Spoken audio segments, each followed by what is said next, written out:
এখন আবার গজল উঠেছে, দিদি দিলে রে লক্ষ্মীর ভান্ডার দিলে রে, এগুলো গজল উঠেছে, শোনেননি? লক্ষ্মীর ভান্ডারের গজল চলছে, মমতার গজল চলছে, মোদির গজল চলছে, বিড়ির গজল শুদ্ধ স্টেজে গাইছে, বিড়ির গজল স্টেজে গাইছে। বিড়ির গজলে যদি আমি গাইবো তাহলে এত পাগড়ি বা আমি কেন পিনবো, আর এত বড় জুব্বাই বা কেন পরে আসবো, আর আমার জন্য এত সুন্দর স্টেজই বা কেন সাজানো হবে? বিড়ির গজল তো বিড়ি বাঁধতে বাঁধতে মহিলারাই গায়ে, মেয়েরাই তো গাইছে, তাহলে ওদের কাছ থেকে শুনে নিতাম, তোমার মতন বক্তাকে কেন আনতাম?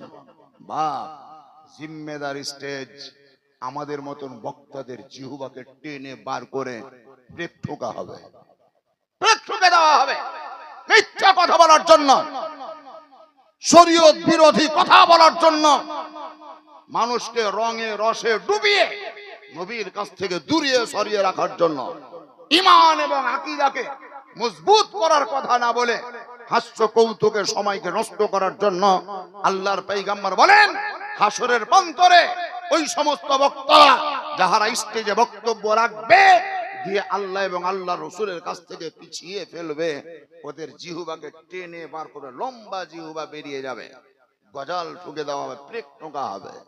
হাসরের লোকেরা দেখবে, ইয়া রাসূল, আল্লাহ তাআলাকে জিজ্ঞাসা করবে, আল্লাহ এরকম কেন?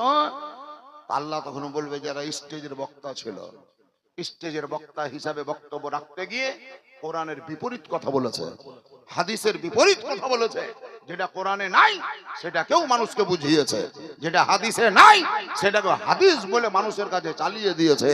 এই কারণেই তার এই শাস্তি হচ্ছে। আল্লাহ রাব্বে কায়নাত আপনাদের আমাদের সকলকেই যেন তৌফিক দান করেন, কোরআন এবং হাদিসের বাইরে যেন আমরা কোনো কথা মুখ থেকে বাহির না করি, এবং কোরআন ও হাদিসের বাইরে কোনো কথা যেন কাউরির কাছ থেকে শোভনও না করি। জোরে বলেন ইনশাআল্লাহ।